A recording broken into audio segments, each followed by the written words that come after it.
ஒரு குட்டி கதை சொல்லிட்டா, இந்த மட்டக்களப்புல இருக்கிற காத்தான்குடியில உணவு வந்து வேற மாதிரி இருக்கும், அங்க போய் சாப்பிடுங்கன்னு சொல்லி பல பேர் சொன்னாங்க. அதே தான் இந்த தம்பிங்களும் சொன்னாங்க. சரி, அவங்க கூட சேர்ந்து இந்த காத்தான்குடிக்கு போனேன். சரி, போறதுக்கு முன்னாடி நம்ம உபயதாருக்கு நன்றி சொல்லுவோம், நம்ம ஸ்பான்சருக்கு. இவங்க எல்லாம் இந்த பயணம் சிறப்பா இருந்திருக்காது. நம்ம தம்பிங்க நம்ம கிட்ட ஒரு ஆச்சரியமான தகவலை சொன்னாங்க. இந்த காத்தான்குடி தான் கொத்து ரொட்டியின் பிறப்பிடமாமே, த பர்த் பிளேஸ் ஆஃப் கொத்து ரொட்டி.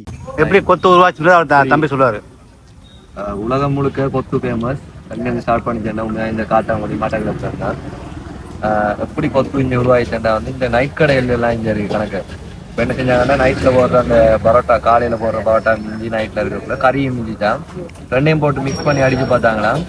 பிரட்டி அந்த மிக்ஸ் பண்ணி சாப்பிடக்குள்ள நல்லா இருந்துச்சான். கொத்து உருவாங்க.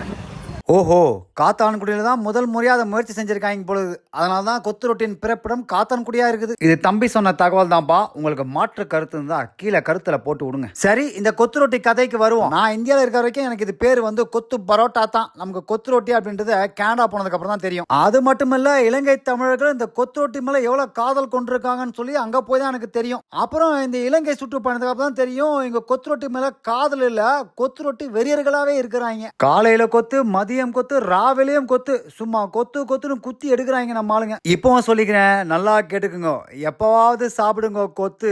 இத மட்டும் தினமும் சாப்பிட்டீங்க, வரும் பாரு உங்க உடம்புக்கு பெரிய ஆபத்து. ஆனா அந்த கொத்து செய்யற ஒரு விதம் இருக்குல்ல, அதுவே ஒரு கலை, அதிலும் ஒரு இசை. நான் இந்த கேனடா நிகழ்வுக்கெல்லாம் போகும்போது அந்த கொத்து அண்ணாக்கள் கொத்துற விதம் ஒன்று இருக்குல்ல, இசையோட கொத்துவாங்கப்பா. தம்பி இசையோட கொத்துவாருன்னு பார்த்தா சாதா ஓசையோடய முடிச்சிட்டா போல. ஒருவேளை கடையை சீக்கிரம் மூடிட்டு வேற திசைக்கு போகணும் போலியோ இருக்கும். தேவையான எல்லா விஷயங்களையும் இந்த கொத்துல கொத்திட்டு அதை அலைக்கா எடுத்து தட்டுல கொட்டிட்டு அண்ணன் அழகா அந்த உடைய போட்டுக்கிட்டு அந்த கொத்தை கொண்டு வந்து அப்படியே மேசையில வச்சுட்டு போனாரு. ஆஹா, பார்க்கும் போதே நாக்குல இருந்து மட்டும் இல்ல, நாடி நரம்புல தண்ணி ஊத்திருச்சு. நான் கொத்த பல இடங்கள்ல பல நாடுகள்ல சாப்பிட்டு இருக்கிறேன். ஆனா கொத்தோட பிறப்பிடத்துல இப்பதான் முதல் முறையா சாப்பிட போறேன். எப்படி இருக்குன்னு பாப்போம். தம்பி சாப்பிடுங்க அப்படின்னா வெக்கப்படுறாங்க. இந்த ஒளிப்பட கருவி மட்டும் இல்லைன்னா ஒரே ஆள் மொத்த தட்டையும் காலி பண்ற மாட்டாங்க.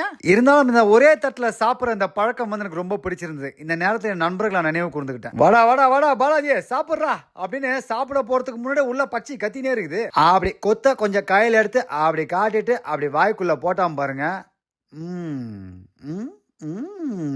கொத்து நல்லா தான் இருந்தது.